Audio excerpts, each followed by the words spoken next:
Hello everybody, DXUN here again on the PTS, and then this time I'm going to show you a few new items that they added to this latest version of the PTS, which just happened today. So let's go through it.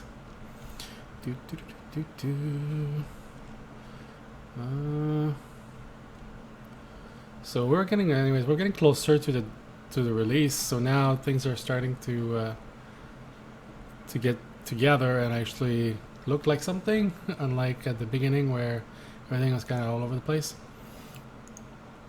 So they added a bunch of pictures for the emotes, but I'm not gonna show you guys that. You kind of know what they probably are gonna look like anyway. Oops, sorry about that. And here we go. Well, I had showed the Wallhark Allspice, but they actually have 3 versions now. I'll just show you this new version here. The red one looks pretty cool. I'm sure everybody's gonna want that. Looks pretty awesome. And then they also added where did it go? That's the other version. So there's 3 different versions of it. I like all 3, but then again it's rehashing a lot. But then again, they also added the Caravan UXC Beast, and if you've been to Titan at the beginning of it, or I think there are at least some on Alderaan. This is a mount, and just looking, that's me right beside it. Pretty big, so pretty cool. Probably going to be super hard to get, just like it's probably going to be your mount that's going to be super hard to get, like the the walker that everybody was trying to get on the latest packs. They also added the ICUS, but I'm not going to even mention that because that's not even worth mentioning. Now they're going with like the tiger look. That's how desperate they are with that model. Also a Rark, that's an old model, rehashed green. Not impressed. And yeah, so that's it for that. The only thing they added more was the Atlas set, which is right here. And for the first time in a while, I was really disappointed with the actual armor set. Which, I mean, for a new one. Usually when they bring something new, I really enjoy it. This I find kind of lackluster, and I actually picked this on purpose, and it still looked kind of I don't know. I was hoping for a little bit more. I think it's more in the shoulders. The drawings that I saw, that the shoulders were more like going like this and then down. Here they kind of go straight down. I don't know. Just little details like that make a set sometimes look amazing or look kind of ordinary. But we'll see. We haven't seen like how it flows when she's moving and everything. These might animate really great. I don't know, but like this, again, not a fan. Compared to like Krea's armor, which looks badass. I mean, just kind of hoping to have something very similar. The cool thing though is that the chest piece, I guess, has this entire thing goes with the chest piece, so whatever you put on, if you like that top, you can actually use these as well with whatever another robe than this one. So we'll see, who knows, but again, just slightly disappointed. And then that's it. So you have the updates as it is for Stronghold. Well, for the packs. Also, they also added a bunch of other things as well, and with regards to Conquest, we're starting to get the picture more together, and now we know that there is a commander for each faction on most of the planets. Not all the planets, but the majority have one for each side. That's it. I was under the impression that there would be several, like almost one per outpost or like close to that, but it's not at all what's happening. So what that's going to cause is it's going to cause major headaches and major world PvP all over the servers, because people are going to be fighting for mobs.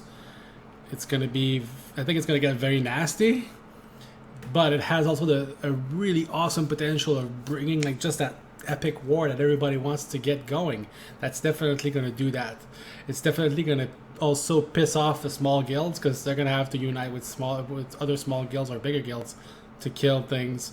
And the other thing that really is a big advantage is that these commanders have a 3 hours respawn, and then once they respawn, they have a 6-hour shield, and that shield can only be broken it can only be broken by a flyby, which is only granted to those that own that planet.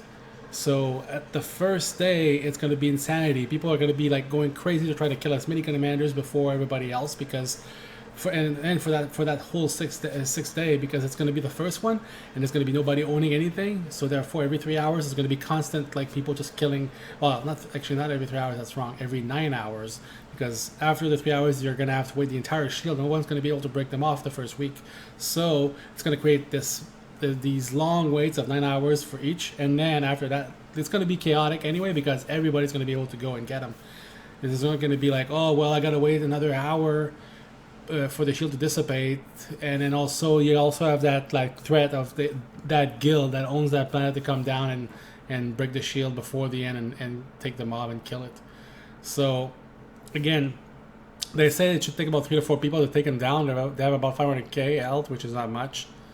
So I guess we'll see, but I think it's a good decision to have the respawn 3 hours. I'm not so sure about the flyby thing. I think it's too big. It's going to basically make it almost impossible for other guilds to get anything as far as frameworks and encryptions from that part of it, because they're going to just basically, well, actually, true that it depends on how many planets they have active for the event. If they, again, it's another thing. It could be 3 planets active. It could be 6, depending on the number of planets that are active. It's going to definitely cause some headaches. The least amount that are active, the better, because then the least amount of people can have shields for those other planets, and then therefore you can actually go in there and get your thing going. And the other thing is that actually has to be for the event prior to that, because again, if there's only 3 planets for that week, the first week, there's 3 planets. Okay, the 3 winners, right? Next week, these 3 winners are going to have an advantage on these 3 planets. Every other planet is fair games. So that's what you want. You want to basically have low amount of planets for the event, so that when the next week comes down, then you actually have less chance. Well, less commanders that are owned by a few guilds, right? So that's basically what you got to strategize against if you're not going to be one of those top contenders. If you are, then obviously you at least have one mob that you can actually kind of dictate when you're going to kill him the next. But then again, it all depends. We're going to see how that rolls all together. Some guilds are going to be up there, but they might not be PvP oriented. They might be crafters, for all that we know, right? They might just craft all day. And then when it's like, oh, we got to get a group of 4, what? They don't have that because they're all over the place, whatever the reason, right? So again, a good idea, and I think that one actually will work better than Ilum did, that's for sure. And I'm trying to see, like, I'm always trying to see like the 2 sides of the coin. Like, okay, well, I see this as good, but what could go wrong? What could be the things that will make this not work? And the only thing I can see right now is that people just won't care about upgrading or actually getting their starship. So that's the only thing, because the starship, it looks great, but again, unlocking the rooms, I just didn't feel like I needed to when I went there. Even though I would love to see it by curiosity costs a lot of money and a lot of time, so it would have to add something anyways to really make this come together for that part. But the actual system, if you have to have the basic thing be bigger than just unlocking rooms. It has to be bigger than that. If it's just that, that's the only thing I'm scared about, is that people will go and say, well, I don't want to go and pay 5 mil for this, and get a bazillion in mats and get a bazillion time to try to win planets and get these other mats that we need that we can't craft or whatever.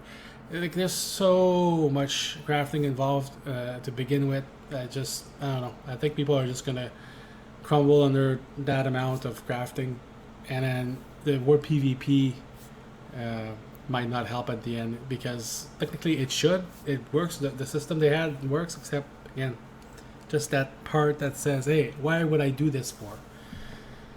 Right? Why would I go over there and get possibly ganked by a bunch of guys, especially if you're on a PvE server where you're not used to PvP all the time, in the world that is, then you gotta find a really good reason for these PvEers that don't want to PvP to actually go there and still get things done. So again, we'll see how that plays out, but got the feeling that, they need that little extra. But again, that's the thing. Why I'm not saying much else, because it feels like they're gonna add something else to it once it actually goes after it goes live. They're gonna add something later on, because right now it just, I don't know. Why would I unlock rooms? I mean, sure, I can bring more people. Who's gonna really have over 50 people in their strongholds in there? I don't know too many guilds that will have like 50 people online and all of them in the starship. So I guess people will make me lie somehow, but there's going to be very few guilds that will achieve that either way. So again, we'll see what they do next. So thanks for watching, and see you later.